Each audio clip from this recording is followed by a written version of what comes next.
saya sharing, mudah-mudahan saya jauh dari fitnah, dari ujub, dari sombong, dari takabur, tapi keinginan saya adalah kepingin mengajak teman-teman yang masih muda-muda itu tuntut ilmu setinggi-tingginya. Tadi di depan saya sudah sampaikan hadisnya,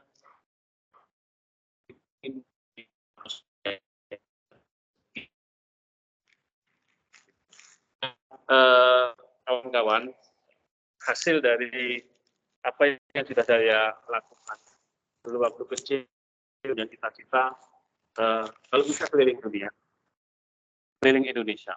Alhamdulillah 4 benua sudah saya kunjungi, dan Indonesia artinya saya kepingin membagikan pengalaman saya kepada kawan-kawan dimanapun di bumi ini, semua adalah kalau kita mau. Jadi harus semangat, jangan hanya terbatas kepada yang ada sekarang, tetapi raihlah cita-cita setinggi langit. Dan tadi saya sampaikan di awal ya, bahwa kita ini harusnya benar-benar ingin mewujudkan apa itu yang dimaksudkan dalam hadis itu. Baik, hadirin jamaah Masjid Istiqomah, rahimakumullah, ikhwan ukti, mahasiswa UIN yang saya cintai. Pada pembukaan tadi, kami sudah menyampaikan sebuah hadis yang diriwayatkan oleh At-Tabrani, yaitu al-mu'minu ya'alafu wa yu'lafu wa la khairu fima la ya'lafu wa la ya'lafu wa khairun nas anfahum linas. Artinya adalah seorang mukmin itu sangat mudah bergaul dan mudah didekati. Tidak ada kebaikan pada orang yang tidak bergaul dan tidak mudah didekati. Sebaik-baik manusia adalah orang yang paling bermanfaat dari mereka untuk manusia. Jadi kawan-kawan, teman-teman mahasiswa, sejak dari sononya memang seorang mukmin itu mudah didekati, mudah bergaul. Teman-teman juga harus begitu.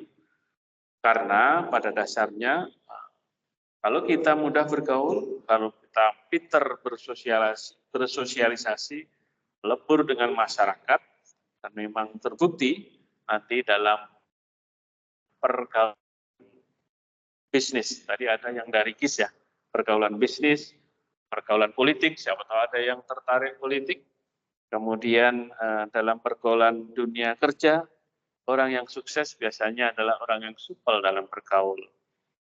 Friendly bahasanya anak-anak sekarang ya, dan ini bisa digali karena saya dulu waktu di Pertamina alhamdulillah suka menginterview calon pekerja itu, kita kalau ketemu orang yang pintar bergaul itu enak wawancaranya.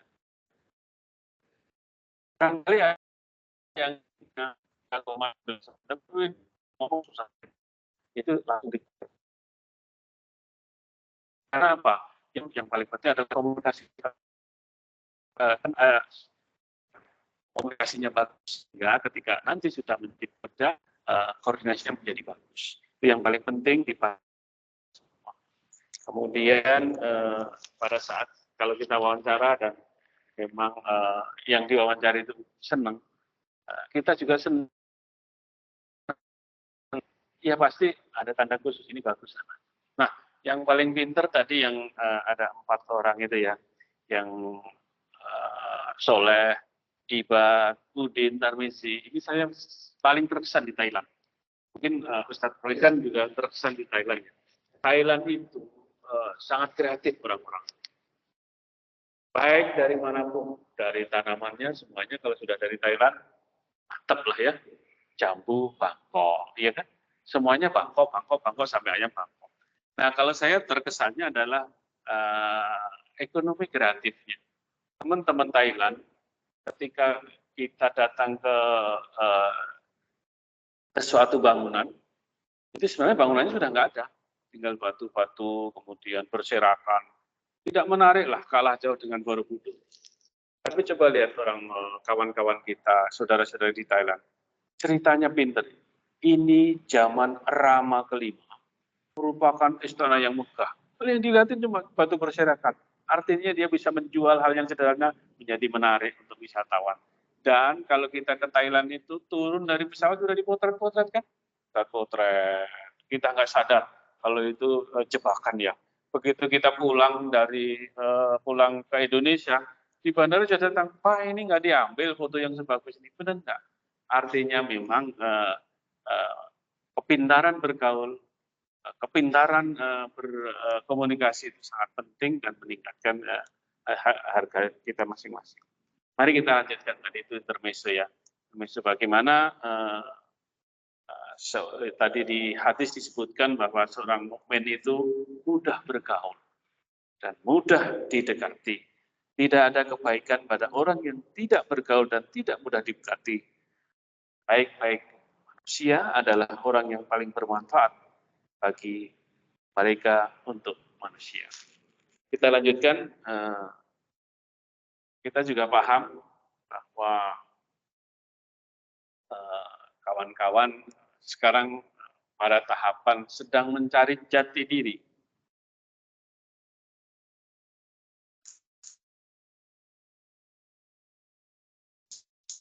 Di dalam HP praktek.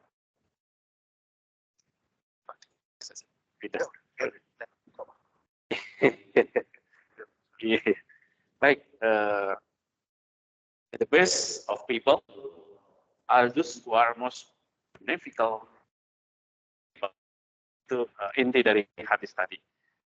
Kawan-kawan, tahu saya ini kami sampaikan dengan maksud untuk berbagi. Bagaimana indahnya persaudaraan adalah ketika setiap orang merasa menjadi bagian dari yang lain, hingga rela berbagi untuk kemaslahatan, baik urusan dunia, urusan akhirat, lebih-lebih berbagi untuk kebahagiaan urusan keduanya. Kutipan hadis di atas sangat relevan untuk kita renungkan pada saat ini, di mana roda kehidupan berjalan sedikit oleng, hidup kehidupan berlayar di tengah kondisi turbulensi yang menuntut kecerdasan untuk mengarunginya. Jadi jangan khawatir, memang kondisi saat ini sedang turbulensi, fukanya sangat hebat bagi orang yang pintar beradaptasi yang akan tetap eksis.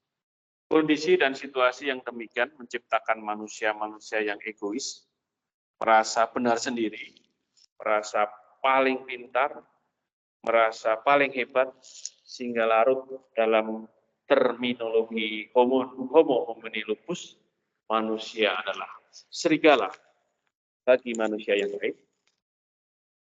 Tidak lagi mau memahami bahwa pada dasarnya di sisi lain terdapat terminologi yang lebih sesuai dengan hati nurani, yaitu homo homini socius, bahwa manusia adalah makhluk sosial.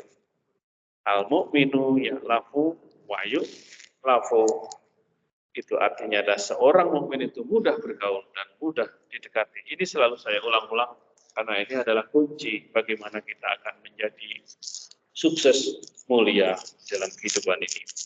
Hadirin yang berbahagia, disinilah pentingnya memelihara budaya, melestarikan budaya adiluhum yang telah diwariskan oleh nenek moyang kita yang tentu juga berlatar belakang atau berlandaskan agama suci.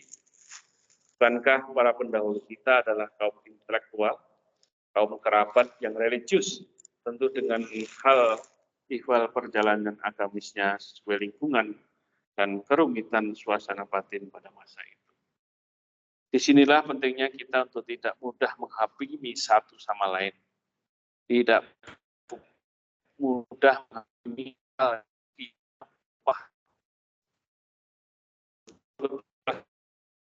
karena hal-hal yang ayat-ayat kauniyah yang masih dikirakan dan tidak ada salahnya untuk kita. Kawan-kawan, kadang-kadang kita ini tidak tahu menahu tetapi kita suka menghakimi.